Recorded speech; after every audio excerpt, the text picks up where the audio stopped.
Kumusta po kayo? Bago po ang lahat, first things first.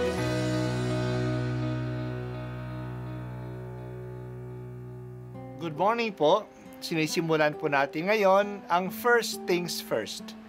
At dito po, tinatalakay natin sa unang bahagi ng umaga natin ay ang first readings na binabasa po sa banal na misa.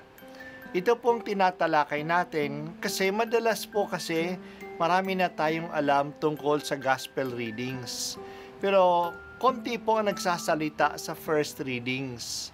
Pero ang first readings, bahagi din po yan ng Biblia, ng banal na kasulatan. Kaya susubaybayan po natin ang mga first readings, basahin po natin at kuminsan kailangan ng basahin ng 2 o 3 beses bago maintindihan kasi hindi po tayo familiar sa mga istorya at sa mga kaisipan na tinatalakay dito.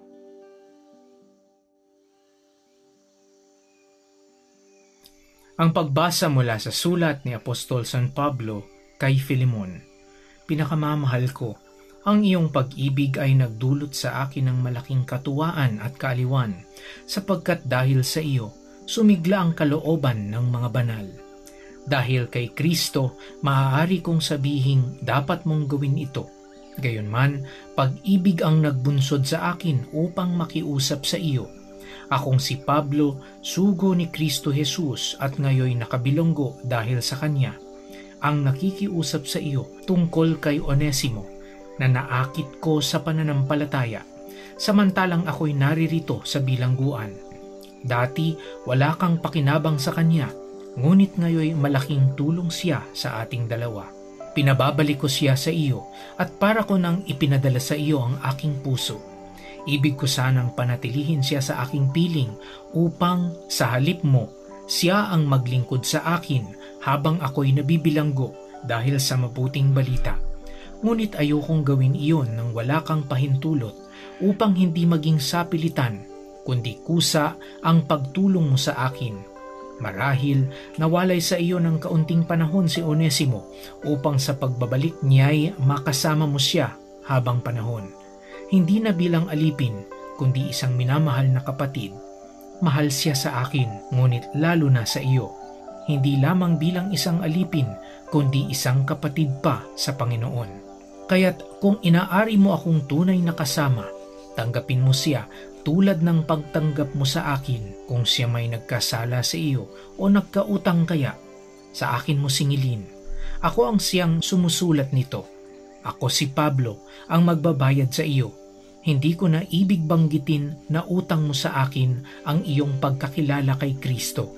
Ipinakikiusap ko sa iyo, alang-alang sa Panginoon. Pagbigyan mo ang aking kahilingan. Dulutan mo ng kaligayahan ng puso ko bilang kapatid kay Kristo. Ang salita ng Diyos. Salamat sa Diyos. Katangi-tangi ang liham ni San Pablo kay Filemon. Ito ang pinakamaiksing sulat ni Pablo. At ang sulat na ito ay hindi sa isang community, kundi sa isang tao. Oo, sumulat din si Pablo kay Timoteo at kay Tito, pero sumulat siya sa kanila bilang mga leaders ng simbahan. Ang sulat niya kay Filemon ay walang kinalalaman sa isang community, kundi isang pakiusap na isang personal na bagay. May isang alipin si Filemon na tumakas sa kanya, si Onesimo. Sa kabutihang palad, natagpuan ni Pablo si Onesimo at na-convert niya na maging Kristiyano. At nung nabilanggo si Pablo sa Roma, naglingkod si Onesimo sa kanya. Nalaman ni Pablo na si Onesimo pala isang alipin ni Filemon, na isang Kristiyano rin at kilala pa niya. Hindi maaring angkinin ni Pablo si Onesimo bilang kanya kasi siya ay isang takas na alipin. Kailangan ibalik siya sa kanyang amo. Kaya pinabalik ni Pablo si Onesimo kay Filemon sa Colosas kasama ng sulat na ito. Pinapakiusap ni Pablo kay Filemon na tanggapin at patawarin na ang kanyang alipin na tumakas. kung ano man ang masamang nagawa ni Onesimo, inaako na ni Pablo na siya na ang mananagot. Pero hindi lang. Ang pakiusap ni Pablo ay tanggapin si Onesimo hindi bilang isang alipin, kundi bilang isang kapatid na, sapagkat siya ay Kristiyano na. Magkapamilya na sila ngayon. Mahalaga ang aral na nilalaman ng maikling liham na ito. Dahil sa binyag, ang ating relationship sa isa't isa ay bilang magkapatid na. Hindi na tayo magkaiba. Wala nang pagkapangkat-pangkat sa atin na sila ay Griego at kami ay Hudyo, na sila ay mayaman, na kami mahirap, na sila ay alipin at kami malaya. Tayong lahat ay iisa na lang, magkakapatid na kay Kristo. Madalas nating marinig ito, brothers and sisters in Christ. Totoo bang magkakapatid tayo? Yan ba ay pantawag lang o isinasa buhay natin yon? Kung talagang makakapatid tayo kay Kristo, dapat tayong magtulungan. Hindi dapat tayo maglamangan. Nagiging mapagbigay dapat tayo sa iba.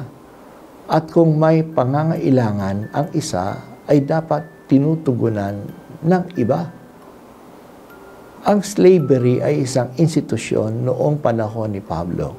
Halos 2/3 ng populasyon ng Roman Empire ay mga slaves.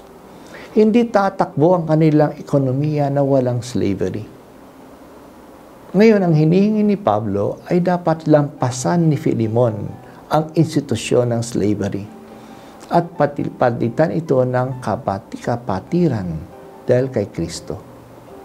Hindi lang papatawarin ni Onesimo, ngunit tanggapin bilang kapatid ang tumakas na si Onesimo. Tatakbo pa ba? Tatakbo pa ng 1,800 years bago tuluyang mawala ang slavery bilang institusyon sa buong mundo. At una itong natanggal sa mga bayang Kristiyano dahil sa katuruan na magkapatiran tayo kay Jesus dahil sa binyag. Panginoon, sa kasawiang palad, kahit na wala na ang slavery bilang isang institusyon, milyon-milyon pa rin ang inaalipin sa buong mundo.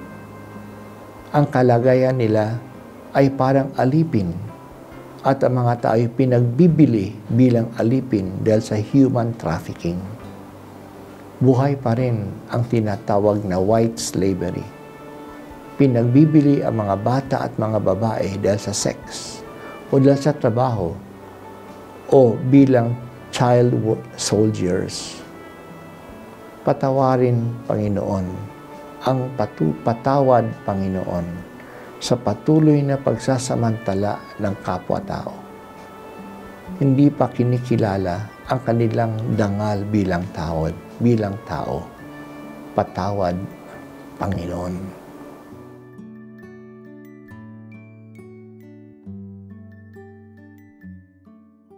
At ako po ay si Bishop Broderick Pabilio dito sa First Things First.